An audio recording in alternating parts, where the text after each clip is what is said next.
When the message first appeared in my inbox, I almost dismissed it as spam. But the subject line caught my eye. "I think we're family." I'd grown up an only child, so the words were enough to send my heart racing.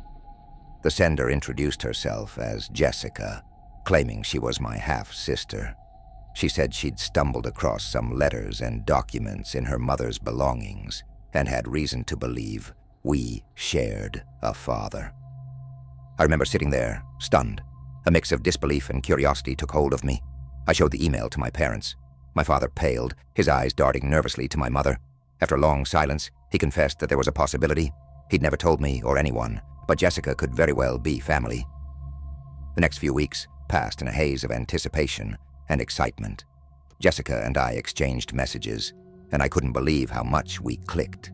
We even shared the same sense of humor, and weirdly, our laughs sounded almost identical. The day she arrived, I couldn't wait to meet her. She stepped out of her car with a warm smile, her arms open as if she'd known me forever. From the start, she was everything I'd hoped for in a sister: kind, funny, and charming. She even brought old family photos, showing moments I'd never seen. In one, a younger version of my father sat beside a woman who looked like Jessica, their smiles wide. It was surreal. I wanted so desperately to believe it was real. For weeks, we were inseparable.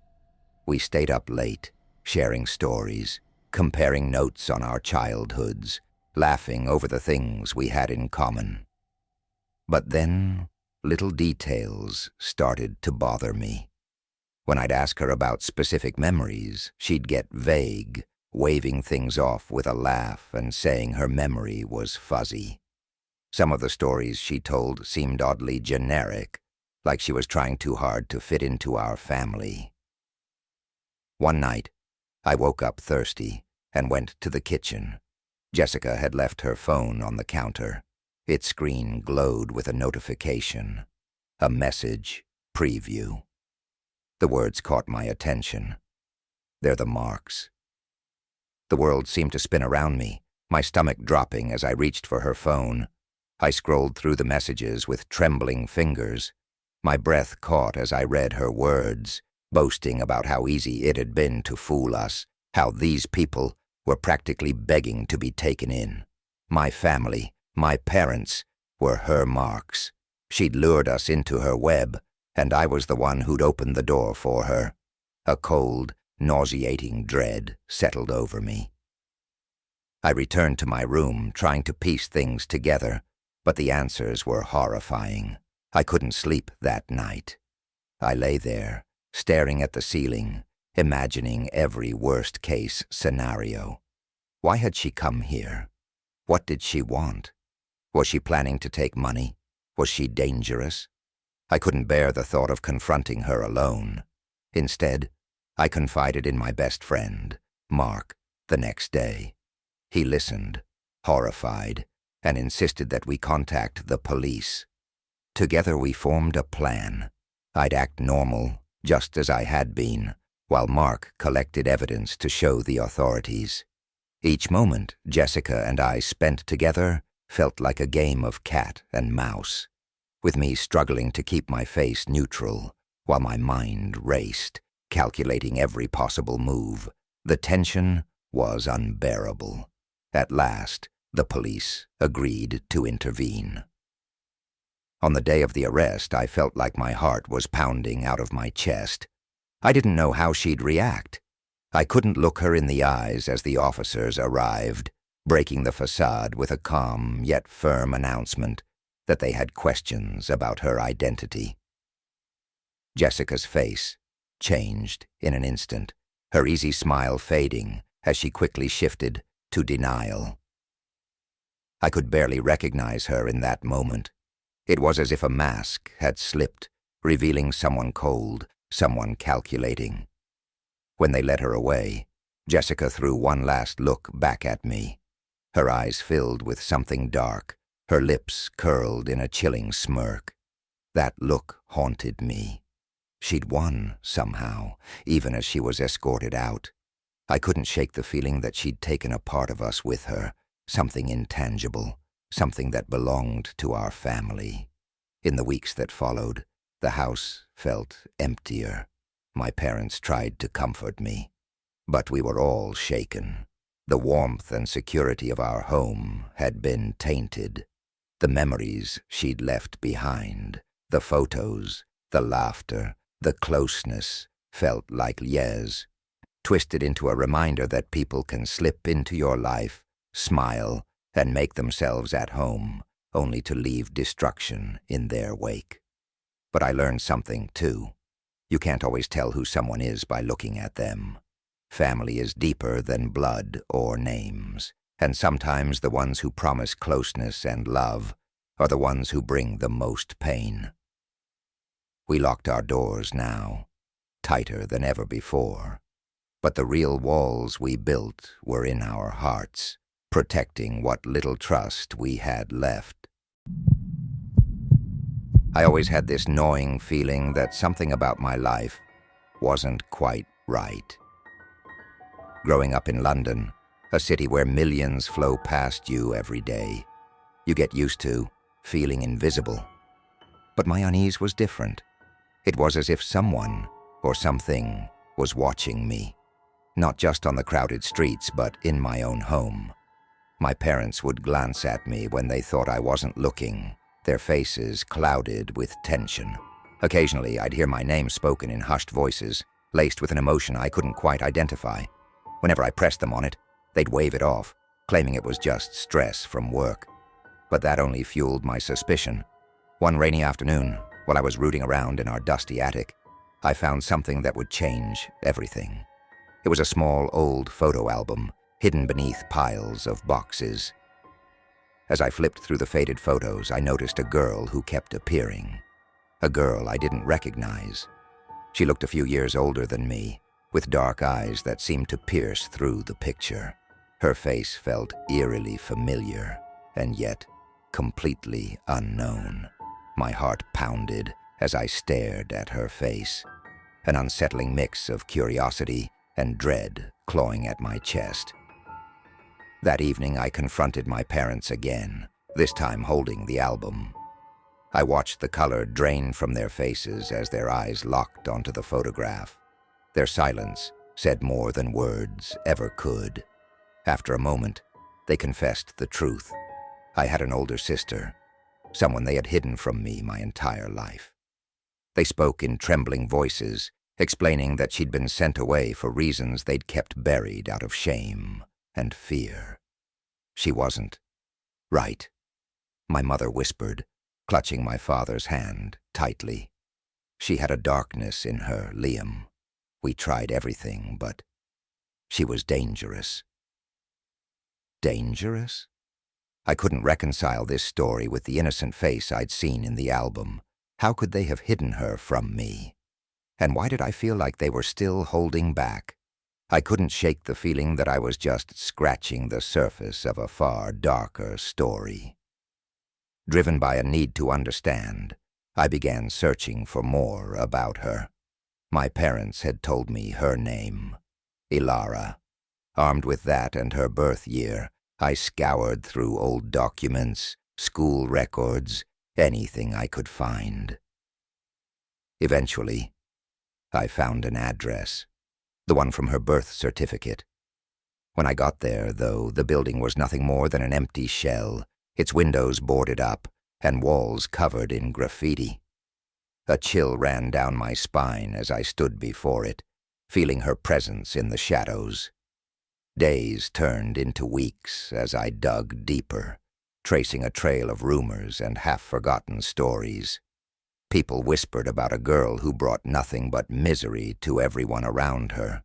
Strange accidents, people driven to madness, all seemed to be linked to Ilara. My fear grew, but I couldn't stop. Every new revelation only fueled my need to know more.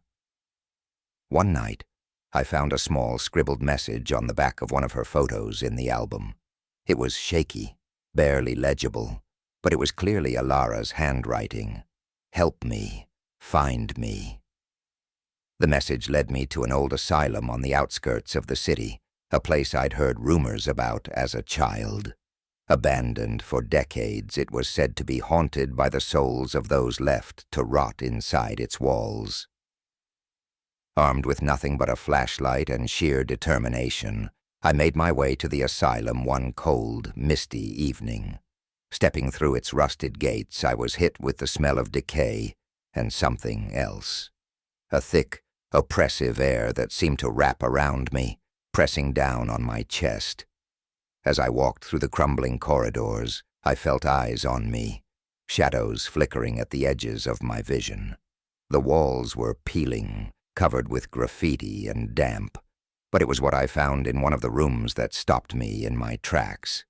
It was a hidden chamber, almost as if someone had gone out of their way to keep it concealed. The walls were plastered with newspaper clippings, photos, and disturbing sketches, all connected to my family. I scanned the articles, stories about violent incidents, mysterious disappearances, and, most chilling of all, a headline that read, "Young girl believed to be the cause of unexplained phenomena." And then I saw her. She was standing in the shadows, half hidden, her dark eyes fixed on me with an intensity that made my blood run cold. She looked exactly as she had in the photos, though her skin was pale, almost translucent, and her lips curved in a smile that felt more like a warning. "Liam," she whispered, her voice soft but piercing. "You found me." I tried to speak, to ask her the million questions racing through my mind, but no sound came out. She moved closer, her gaze unblinking. As she reached out, I felt a cold rush, a wave of darkness that sent my senses spiraling. Shadows stretched and twisted around her, and I was overwhelmed by a suffocating dread, as if the very walls were closing in on me.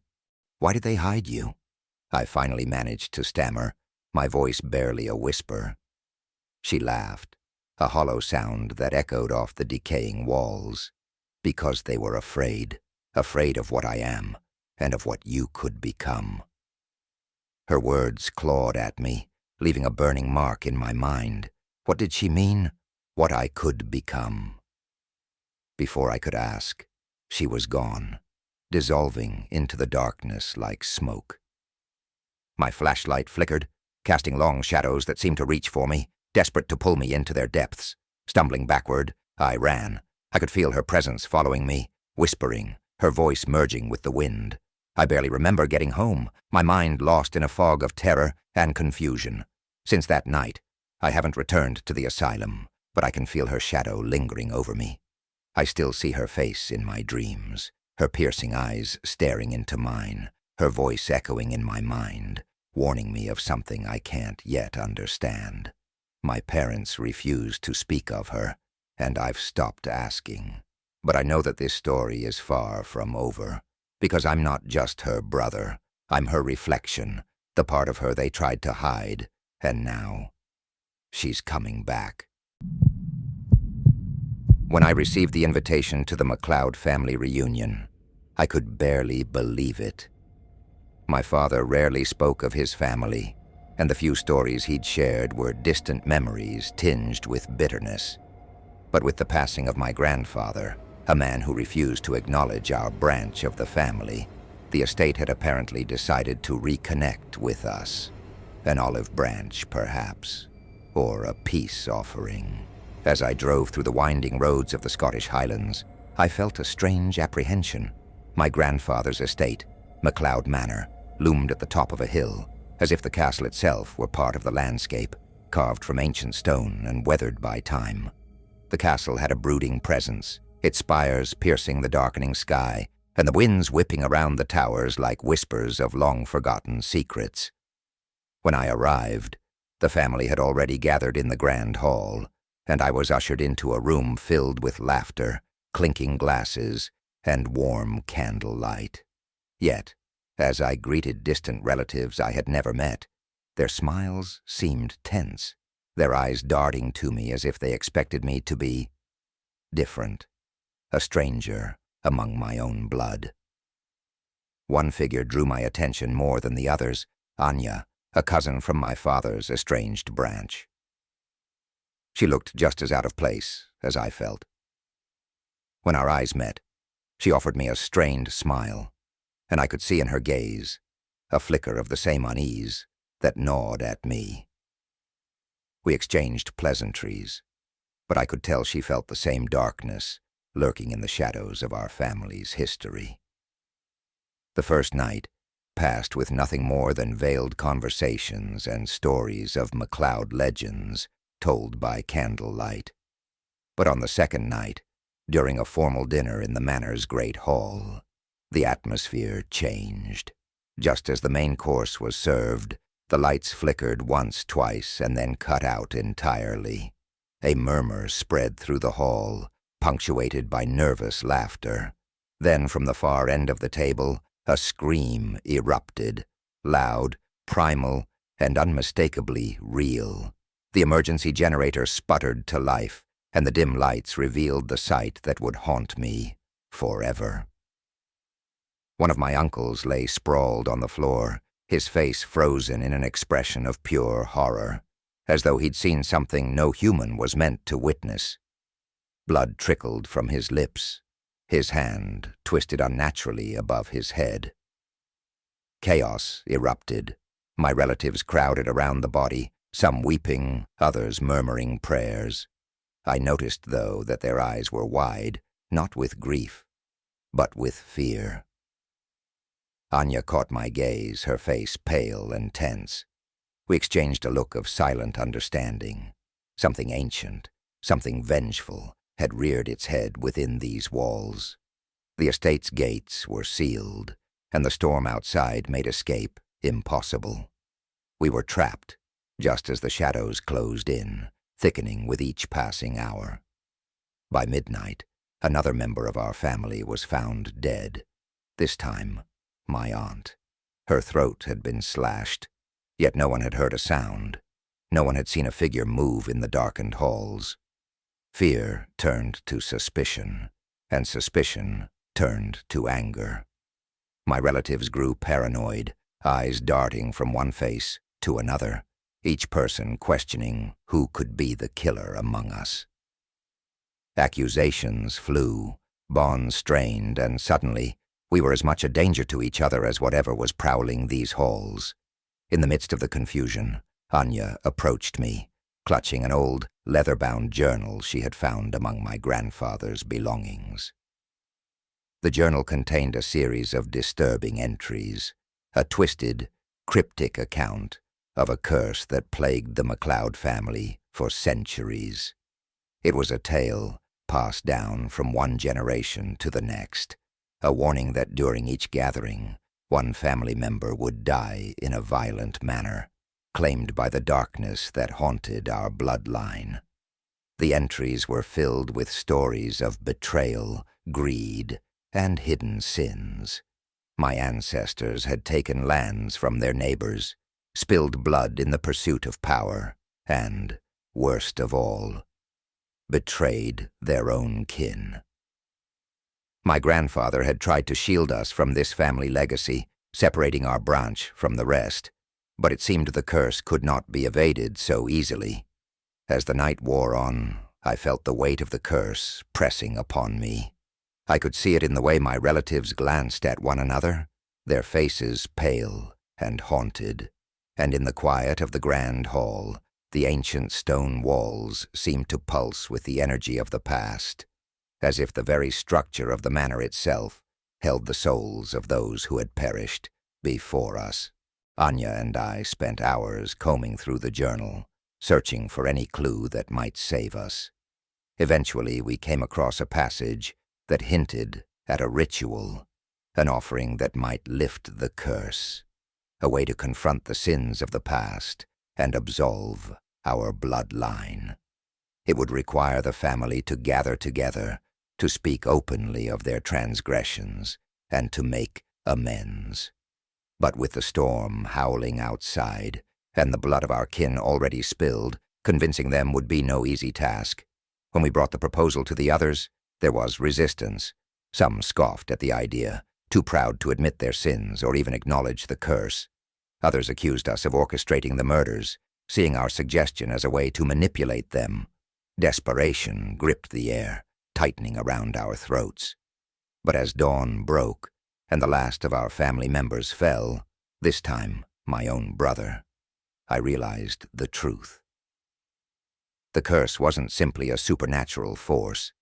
It was the embodiment of generations of greed, hate, and betrayal, a shadow that had grown stronger with each lie, each sin left unconfessed.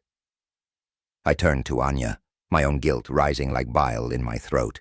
We had inherited the sins of our ancestors, and now we had to face them head-on. In a final act of desperation, I gathered the family, urging them to admit their darkest secrets, their betrayals, their hidden shame. One by one, they spoke, each confession peeling away a layer of our collective curse.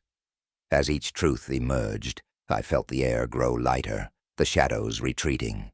In the end, it was our honesty that broke the curse, lifting the weight that had hung over the MacLeod family for centuries. As the sun rose over the highlands, the storm subsided, and for the first time, the manor seemed at peace.